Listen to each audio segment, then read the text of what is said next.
आप सभी को नमस्कार। दोस्तों, तुला राशि वाले जातकों का इस चैनल पे स्वागत। इस वीडियो में हम आपको बताने वाले हैं तुला राशि वाले जातकों के लिए साल 2026 में 8 से लेकर 14 अप्रैल तक का समय किस प्रकार जाने वाला है।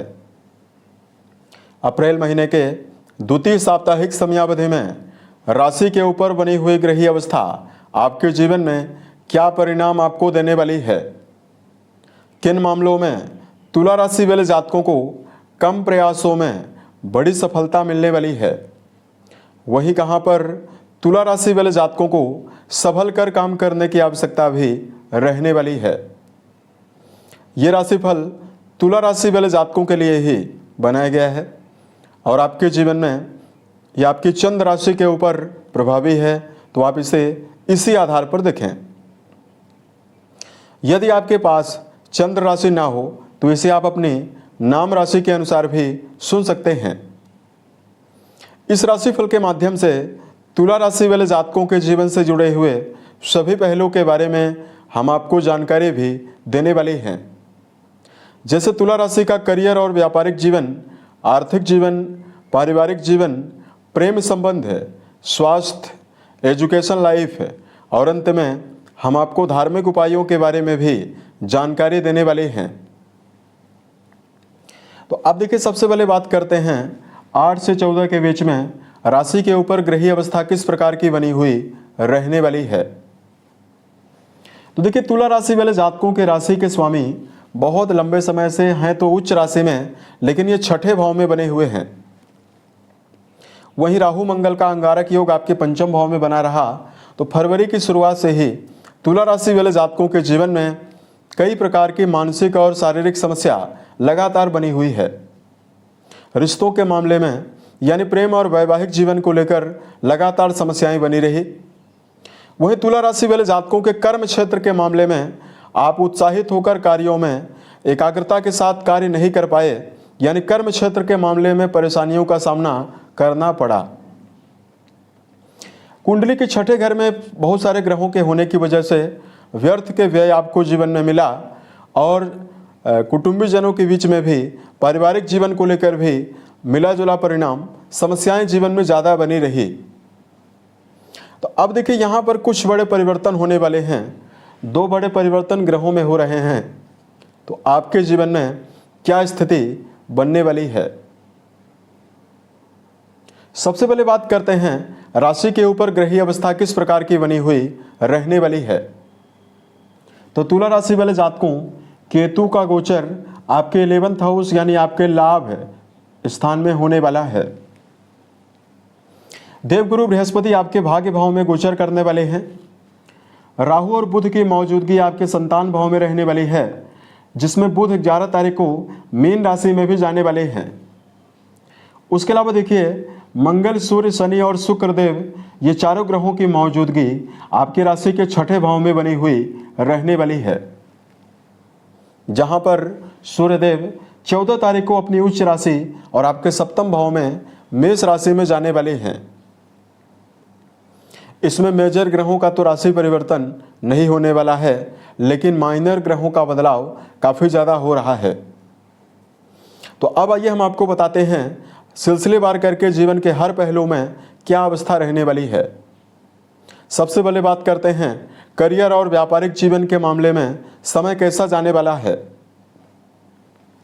अब देखिए, कुंडली का जो छठा घर है, इससे नौकरी के बारे में विचार करते हैं और कुंडली के 10वें भाव से करियर के बारे में विचार करते हैं।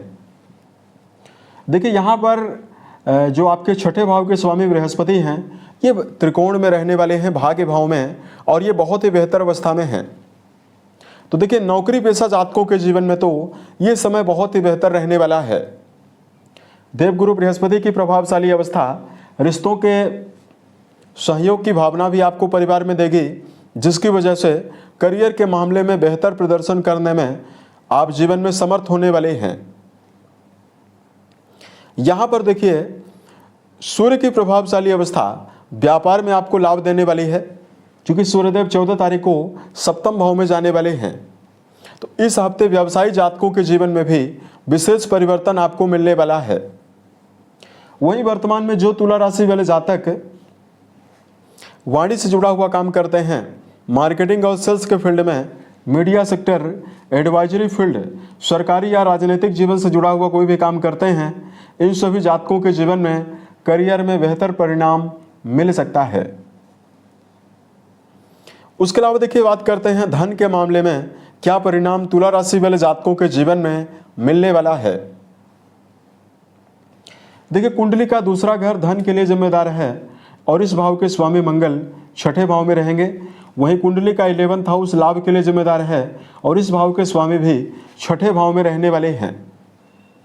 यहाँ पर धन भाव और लाभ भाव दोनों के स्वामी युति में रहने वाले हैं और छठे भाव में रहेंगे। तो आपके जीवन में आर्थिक संबंधों में, आर्थिक जीवन के मामले में मिला जुला परिणाम आपको मिलने वाला है।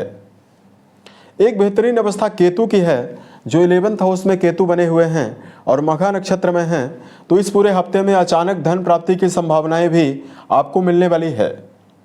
लेकिन धन भाव और लाभ भाव के स्वामी 14 तारीख तक विशेष रूप से छठे भाव में हैं, तो व्यर्थ के व्यय की संभावनाएं आपके जीवन में ज़्यादा रहने वाली है।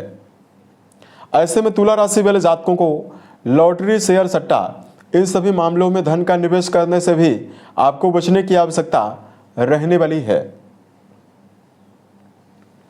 तुला राशि वाले जातकों को इस समयावधि में पारिवारिक संदर्भ में अगर हम आपको जानकारी दें, दोस्तों परिवार भाव के स्वामी शनि छठे भाव में रहेंगे और देखिए 12 तारीख तक ये अस्त अवस्था में रहने वाले हैं। तो देखिए 8 से लेकर 12 के बीच में पारिवारिक जीवन के लिए समय मिला जुला ही परिणाम आपको देने वाला है। कुटुंबी जनों के साथ रिश्तों में मिला जुला परिणाम आपको मिलेगा। लेकिन जातकों को भाई बहनों का सहयोग और माता पिता का सहयोग आपको परिवार में जरूर मिलने की संभावनाएं भी रहने वाली है। शनिदेव जैसे ही 12 तारीख को उदित होने वाले हैं, तो रिश्तों के मामले में परिवार और कुटुंबी जनों के बीच में 12 से लेकर 14 के बीच में एकजुटता भी आपको मिलने वाली है। समन्वय की भावना भी बनने वाली है। वही विद्यार्थी जीवन में जुड़े हुए जातकों को जानकारी दें।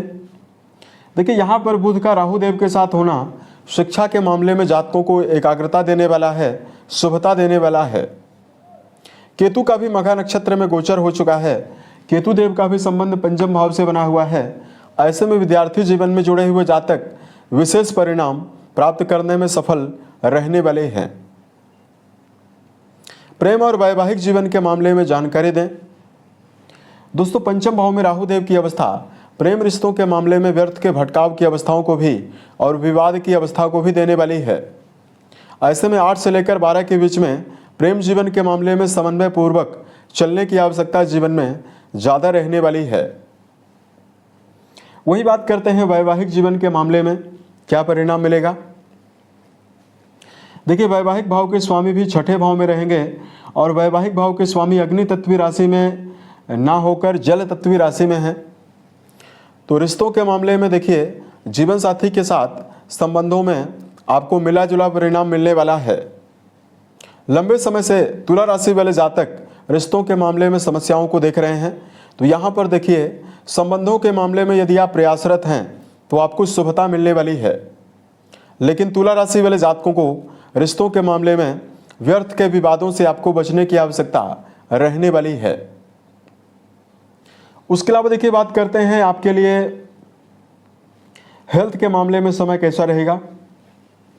दोस्तों राशि के स्वामी उच्चस्थ अवस्था में रहने वाले हैं छठे भाव में। तो बेहतरीन अवस्था सेहत के मामले में रहने वाली है।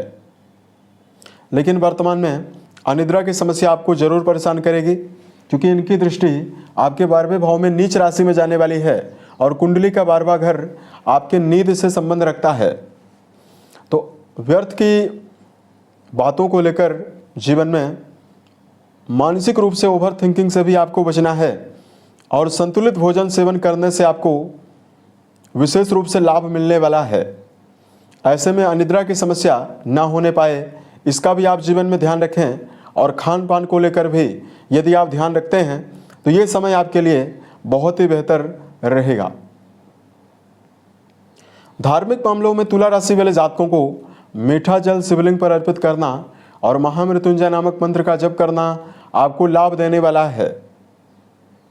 उसके अलावा तुला राशि वाले जातकों को इस समयावधि में बेजुबान जानवरों में गायों के लिए हरे चारे का प्रबंध करना आपको बेहतर परिणाम देने वाला है। साल 2026 के सभी महीने आपके जीवन में बेहतर परिस्थितियों का निर्माण करें और आप सफलता के सभी मुकाम को टच करें। इसी कामनाओं के साथ मैं अपनी वाणी को विराम देता हूं।